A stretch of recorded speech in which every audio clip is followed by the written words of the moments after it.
Right. We are recording, so no swearing or any other forms of inappropriate behaviour, because it's captured forever now. Right. So in terms of how the rules work, pairs cricket, as I know a number of you will know this already, so forgive me if this is going to be, some of it's going to be repetition, but I think it's best just to cover it off. It's usually teams of 8 under 9s. Some of the under 9s divisions and some of the under 9s leagues run 6 aside, but on the whole, it's 8 players per team. And as a result of that, an innings tends to last for 16 overs. So in other words, there's you've got 4 sets of pairs. They each bat 4 overs each, hence 16 overs. Runs are scored in the normal way. We'll come to what the normal way means, but effectively runs off the bat. So when one of our little darlings connects and runs, they'll get a run. And then when and there'll be plenty of this at these age groups, when there's wides and no balls, then that also attracts runs. If a player is out, then it's -5 runs from the total, and that effectively, well, in the scoring app, that gets calculated automatically. Obviously, if you're doing it on paper, then it would be a subtraction. There's no LBW, so on the whole, the way in which people are out is bowled, caught, and all too often run out. Bowlers can bowl a maximum of 3 overs. Most clubs will basically have every player in the side will get a chance to bowl, and they'll bowl 2 overs each as a consequence. So hence getting back to our 16 overs. Other than that, when a player is out, then the players swap ends. So whichever player is dismissed, he or she will not face the next ball. That's basically the rule. Sometimes you end up in situations where particularly if there's a run out off the last ball of the over, it can be the person who was out is actually facing the next ball. However, this is up to the umpires really, but just from a scorer's perspective, if you see some odd things going on out in the middle where people are moving around, it's usually after a wicket, it's usually to ensure that the next the person facing the next ball isn't the person who faced the previous one. And apart from that, that's basically the rules. So if you've never sort of played cricket yourself, or you've never watched it before in your life, it is almost as simple as 8 people go out, they bat in pairs for 4 overs, they score as many runs as they possibly can in those 4 overs. If they're out once, twice, however many times, then they lose 5 runs for each one of those wickets. And at the end of those 16 overs, that team will have scored a number of runs. One thing I didn't say is that at the start of each innings, you start with 200 runs in order to account for the possibility that if you just lose wickets constantly, then you'll come down below the 200. Jill, you look desperate to ask a question. No. I just want to say as well that there's often funny hand movements in cricket, and different ways of saying leg by and wides and stuff. Don't worry, the umpires, who are normally the coaches, will tell you what it was. So if you're thinking, what on earth is that, you'll get used to it during the course of the season. But we normally verbalise it, and we're agreeing it with the other umpire from the opposing team. Yeah. No, there's an A-level course on all of the umpiring signals. If those of you who aren't familiar with that, that's perhaps for another time. You'll have to contain your excitement waiting for that. It is genuinely, it's a really quite a simple game. And the other thing at under 9s level and under 11 girls is that because of the way the batting works, i.e. you can score runs, but you can also have runs subtracted.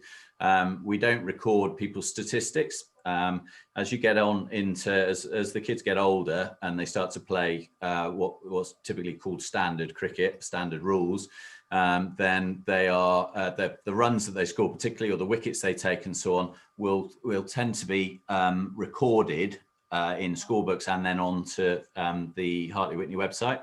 Well, and on Play Cricket generally, actually. And so you do get some players as they get older who want to know what their statistics are for the season, et cetera, et cetera. You don't have to worry about that.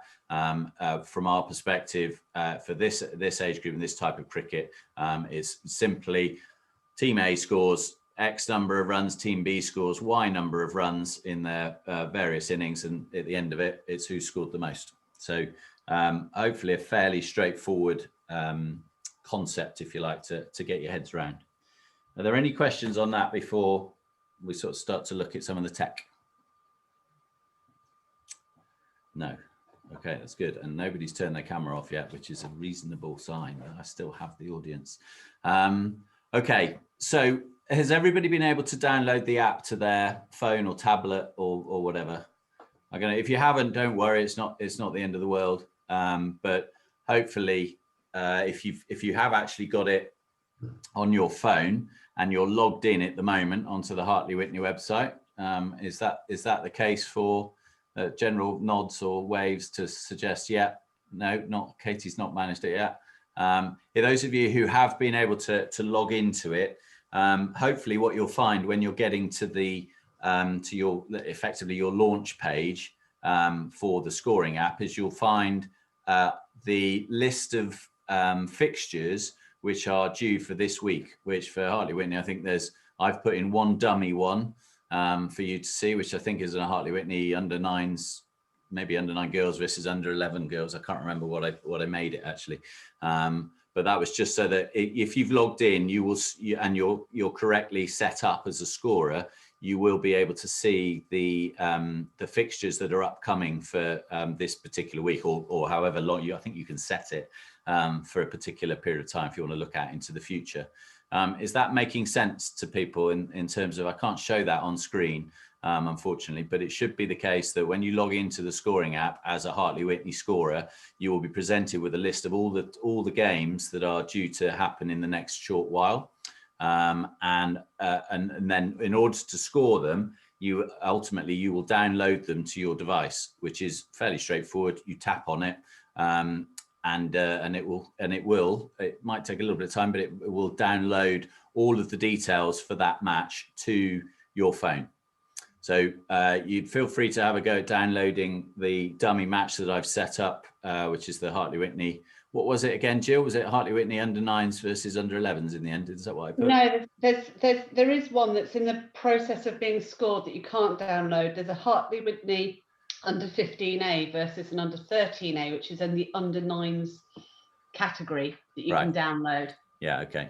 Well, under 15s versus the under 13s and the under 9s. Yeah. Just go with it, Ben. Just roll with it. These are dummy examples for dummies to be able to download, Ben. So if you've been able to already done. So it should be the case that you will be able to download any fixture that you can see. If there are, ultimately, in most cases, you're best off downloading the fixture to your phone or tablet and then scoring it effectively offline, because otherwise you end up reliant on Wi-Fi, which you may be in a place where that's fine, but equally you may not be. So usually it's best to download it to your device, and then you basically you can do it without worrying about interruptions in Wi-Fi and so on. Obviously, it does mean that if you download it, you'll use up, well, for my phone at least, you'll use up less battery rather than doing it over Wi-Fi. But if you can do it if you download it and do it offline, might be worth having a plug to hand in case you start to run out. I've seen that many times, parents scurrying off into the pavilion looking for a socket. But usually, if you're scoring it offline, you will get through a game of a pairs game where it's 16 over innings, because it doesn't take that long. Usually we're done in an hour to an hour and a quarter. So that's the kind of the downloading bit, and it is really, if you've logged in, has anybody been able to do it? And of those who've not done it before, let's just check. Yeah, so there's Gibbons family far be it waving for me their to fence. come across as stupid. Far be it for you. Is this where we're supposed to be? So I can't read what it says on your screen. Yes, and if you click on the ECB under 9s.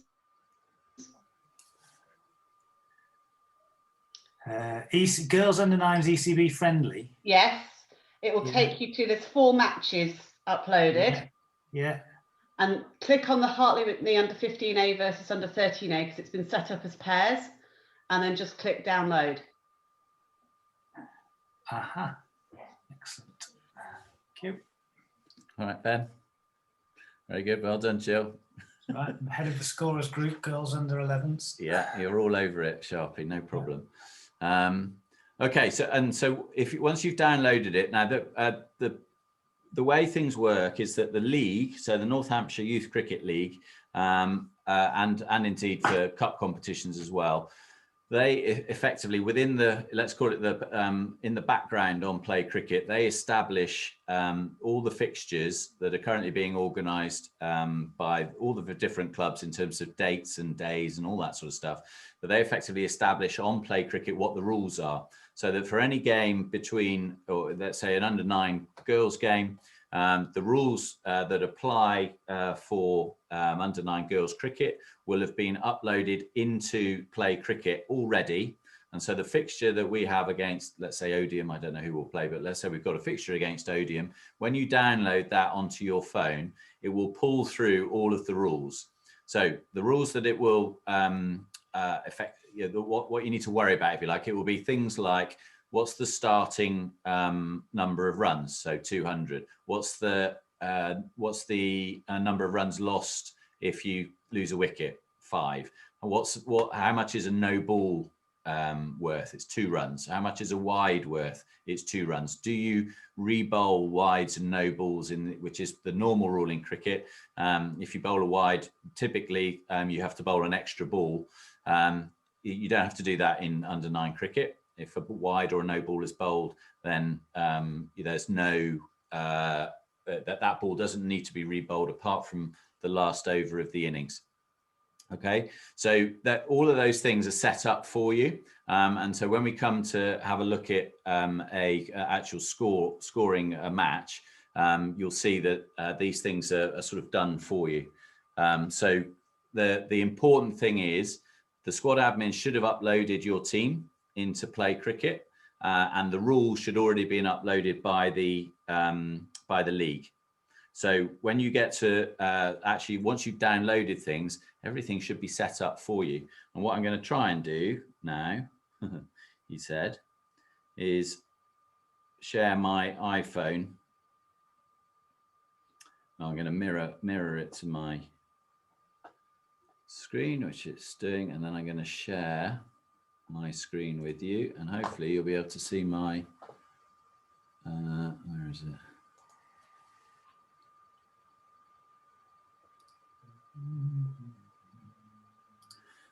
So hopefully if I do this, it will. So you should now be able to see, hopefully, the screen from my iPhone. Is that coming through for you guys? Yes. Yeah, onto your screen. So what you're seeing at the moment are the team selection pages. So I've set up a game here between Hartley Wintney under 9s and Hartley Wintney under 11G, and I've selected a team for each of those sides. Well, obviously I've just made up names, but if I flick between the 2 teams, you'll see that there's basically a load of initials for each one of the teams. Okay, so that's when you download your fixture to your phone, this will be the first screen that comes up.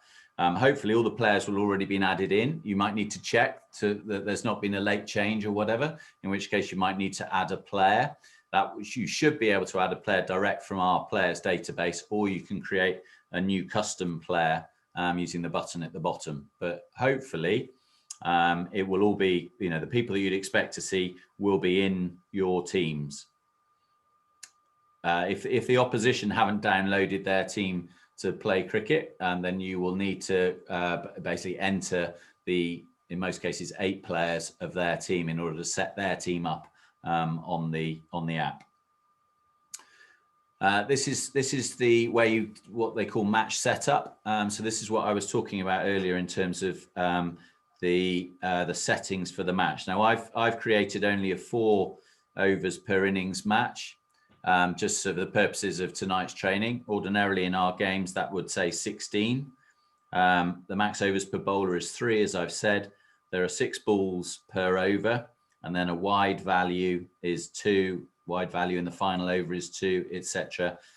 And as you may recall, I was also saying that you don't re-bowl no balls or wides in the normal through the normal overs, but in the final over, if somebody bowls a no ball, then you do have to bowl. You have to bowl 6 legal deliveries in the final over. So that's what that's referring to. Okay, and then overs per pair. So ordinarily in our game, it's 4 overs per pair, and there's a max balls per over of 6. And then you'll see down here, starting runs for the innings is 200, runs lost per wicket 5.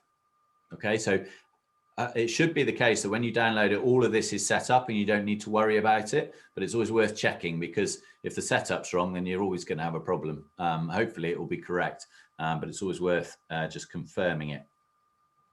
Right. Then the next page that you move on to is what's happened with the toss. So we'll say that Hartley Wintney Cricket Club under-9s won the toss and they decided to bat. So you tick those 2 boxes, click done, and then you get this score ball by ball or score manually. So you'll be scoring ball by ball. Scoring manually is ultimately you fill in the scores after the game effectively, whereas if you're scoring ball by ball, you're actually sat there and watching what happens on each ball. So you click score ball by ball, and then it's taking you through to the start. So the start of the Hartley Wintney under-9 innings. And so the person who's going to be facing the first ball is AX. So you select them as the strike batter. And then the person who's going to be the non-striker, but batting with that person AX, is BC. So you set them up.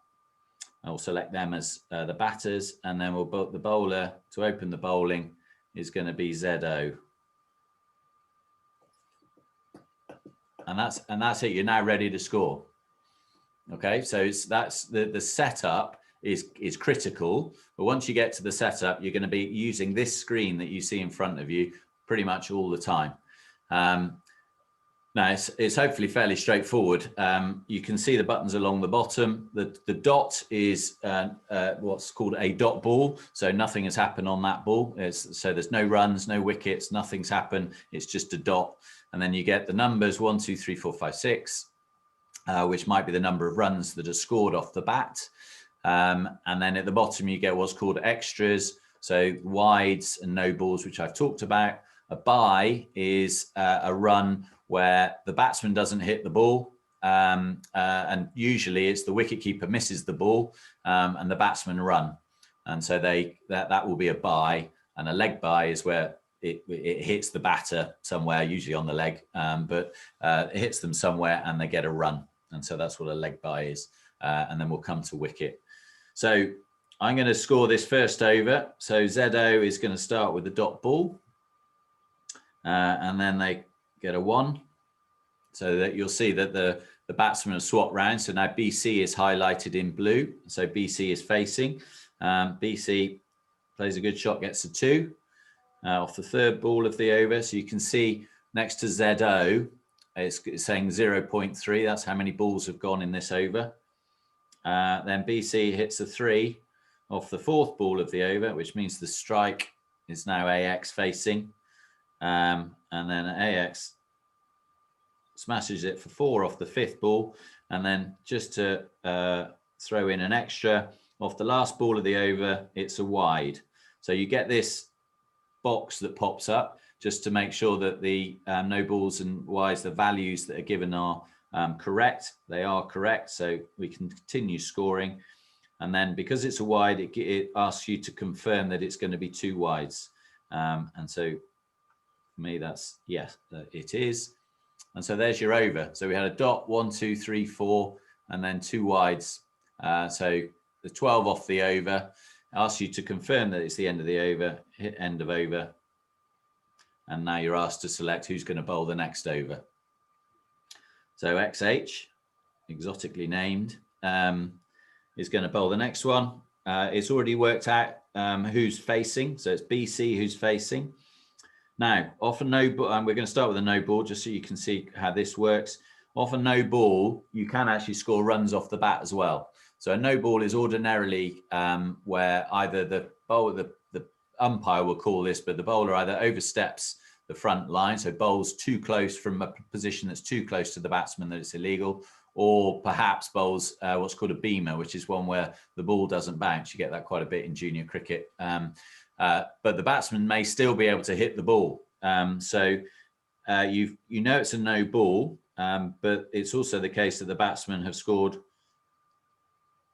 The batsman's hit the ball and they've been able to run.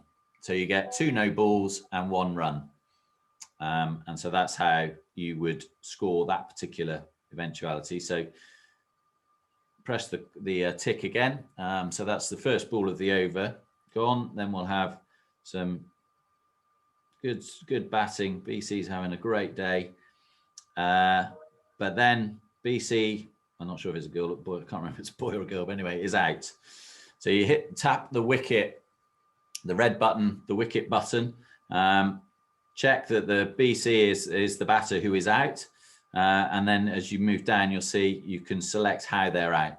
So bold is the easiest one because you tick that box, tick that circle, click done. And so it's basically saying the wicket BC is out and they were out bowled. You click done again. And what should have happened is that I wasn't checking the score actually, but it should be -5 from the score as a result of having added that wicket. Once I haven't ticked it yet, so there you go. So scores moved from 222 down to 217. So those 5 runs have been deleted or subtracted. Sorry. So we carry on with the over. We're going to go for a bye off the last ball of the over.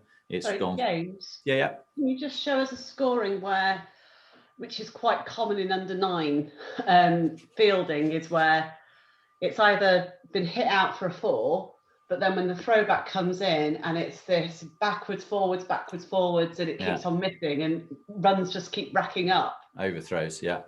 And the overthrows, yeah. Well, that's. I mean, you basically don't score it until it's all finished. Yeah. So if somebody they hit the ball, they run 1, the throw comes in, the wicketkeeper misses it, they run another 1, the throw comes back in, they miss another 1, and they run 3 in the end. Then it's 3. So you'd literally that's all you'd end up. You'd end up putting in 3. So let me do that for the next over. You can go as high as 22, can you? Because I've seen that. Especially at the under 8 level. Yeah, let me check how that works for this next over. So VN is going to bowl this one. So I think this is where you click on 5+. So you can then go up to 22 if you want. Does that make sense? Brilliant. Yeah, on thank the plus you. or the minus. So bit of a shock of that, but there we are. Poor old VN's bowling analysis has been ruined, but so that's how that works. Leg bye. Well, it's simple, really. I mean, if it's a leg bye, then you're selecting how many runs have come off a leg bye. It'd be unusual for it to be a boundary, but it's possible. But so let's go with 4. So it's 4 leg byes. Tick once more. Now we're going to have another wicket. So AX is out and they've been caught. So you fill in the relevant boxes and then you're given the option of identifying the fielder who caught it, which was TB in this case. And then you've got this thing at the bottom, which is crossed. So sometimes if the ball goes up very high in the air and the catcher is waiting for it to come down, the batsman might run and they may cross. So if they have crossed, i.e. the person who's hit it has actually got to the other end before the ball is caught, then you would select crossed. And that's effectively that then determines who's going to face the next ball. Okay, if they haven't crossed, so I'm not going to select that, but they haven't crossed. So what that means, if I tick it, is that there's been -5, but it should now be the case that, so I've been given my 10-minute warning, should now be the case that the right person is facing. Right, so at that point, I'm going to ask, are there any other scenarios that people can think of that they want me to show, assuming I know, how to actually score it? Hi, James, I've got one, mate. Yeah. So quite often at under 9s last year, just because obviously we're more interested in development of cricket than the result, we would kind of just get players to swap ends. You know, if, for example, someone's faced all 6 balls, the next over comes and the next go runs a single. So we just get the batsman to swap to try and get the strike even. Is there a way of just selecting the other guy? So if you were to press the 3 little buttons next to AX,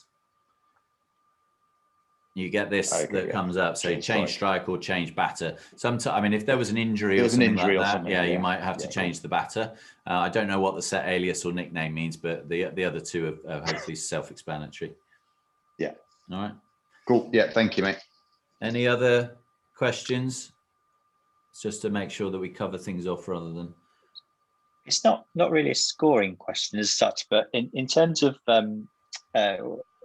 do you usually have one scorer from each team? Yeah. Right. Okay. So that's how you can kind of know who the opposition players are. Yeah. Yeah. Are you both doing that independently, or do you using the same device to do that between you? No, you each use a device, or what we tend to recommend, to be honest, is that somebody uses a device and somebody uses a piece of paper. Because if you're both on devices and I don't know, let's say you both run out of battery, then you're a bit screwed. So we do have paper score sheets as well, which I was going to mention at the end in case anybody was sort of worrying themselves sick about the app. But the reason why it's helpful to start to get into this at this age or these age groups is because as you move up the club in age group terms, using digital scoring is going to become more and more the norm. So starting now, where to be honest, it doesn't matter hugely. The main thing that we've got to get right is what the total is. As long as both scorers agree what the total is at the end of the innings, then whether the score sheet in the app or on paper shows all the detail or whatever, that doesn't matter so much as the main thing is the score correct, because then the game can continue for the second half with the team that's batting second obviously chasing down that score. Right. Okay. Thanks. Any other questions? James. Yeah. James, can I ask some questions, Damon? I'm just conscious that probably at the start of the first matches, late May, there's probably going to be a number of keen scorers who all want to get it right first time, perhaps come along as a group and just make sure the first game is scored accurately. Is it the way I've read this? Looks like there's only one person can go on and score online at any one time. Is that correct? I mean, if Ben and I, for example, said we both want to score the first game just to get it absolutely right, can we run parallel sort of scores? Yeah, you can. I think you can down. I've not done it, to be honest, but I know it's possible. I think that you have to. One of you has to be nominated as the lead scorer, let's call it that, and so that you will be the one who then uploads the result back into. I mean, this all happens automatically, actually, but your scoring of the match would be uploaded automatically. But you can download it and score it offline, and you should still. So therefore, you should still be able to do it, as you say, alongside each other. Thank you. Thank you. Okay. James, yeah.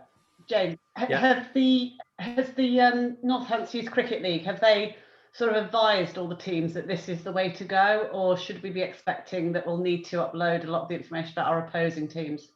Nice picture, by the way. Thank you. That's my back garden. We are gradually encouraging people to use it, but there's no. It's not compelled. There are some people who still will want to do it on paper in old-fashioned scorebooks, but that's much more difficult than using the app, to be honest, particularly for people who are new to scoring. So we tend to. I'm encouraging. I mean, this push for digital scoring is a Hartley Wintney initiative in terms of these sessions, more than it's happening right across the county. And so there is the, I reiterate this, the often where things go wrong is before the game started, the opposition haven't uploaded their team to play cricket, and so you actually have to enter so in effect within the app select the opposition's team. Now hopefully they've got a list of names of all the people, and you should be able to then access, if you're Wi-Fi enabled, you should then be able to access their club database over the Wi-Fi. If you can't do that, then you'll need to create 8 new custom players, but you know, so be it really. I mean, the key thing is that you just got to get 8 people who you can recognize and identify within the context of the game, get them added into this particular fixture. And that would have been the same, James, when we're doing it on paper, we have to write down the players when we get there anyway. So exactly. How do you make changes if there's a mistake? So you can, let me just share this again. That's a very good question, because inevitably there will be at times.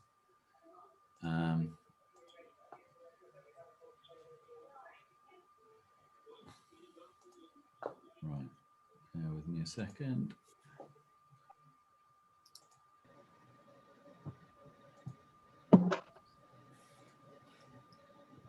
That's misbehaving. My app is misbehaving. So if you why isn't that working? So basically, what I didn't show is, it would be really helpful if I could move this across for some reason. Why aren't you able to see this?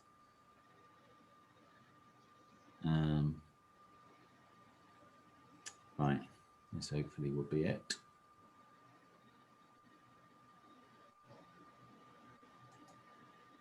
Right, can you see that yet? No, I need to share it on.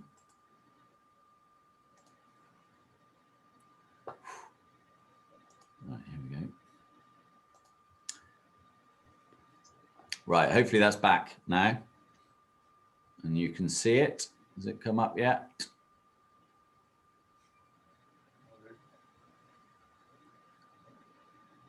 Has it come up on screen for you guys? Not quite. No, not yet. Now. Yeah.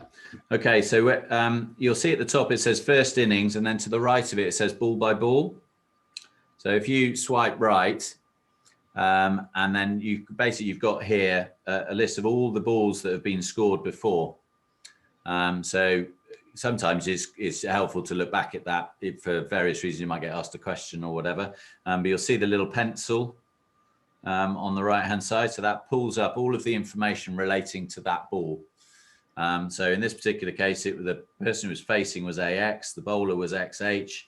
There were 3 runs scored, and it was the second ball. Now you can go in and change these things, change the batter, for example, change the bowler, change what happened, whether there was runs, what type of runs it was, etc., etc.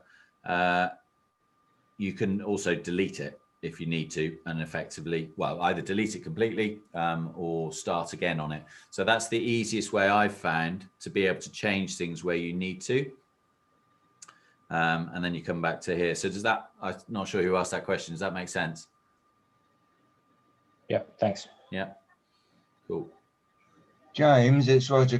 Can we play with this on one of these things on our phones? Yeah, you can. As long as we don't upload it or whatever. Yeah, no, you can. There's a demo match that you can go in and play on. Now I'm conscious that I've got less than 1 minute, so if there are any other questions, send me an email with it, and I'll happily try to give you a call or whatever to come back on it. But we're going to have to end it there. So I told you it'd be 40 minutes. Thank you. Thanks, James. Thank you. As I say, happy to help if anybody's got any questions or uncertain. But if you have a go on it, I think you'll find it reasonably straightforward. Fantastic. Thanks, James. Thank you very much. All right. Cheers Bye. so much. Thank you. Bye. Bye. Thank you. Bye. Oh, still here. Leave.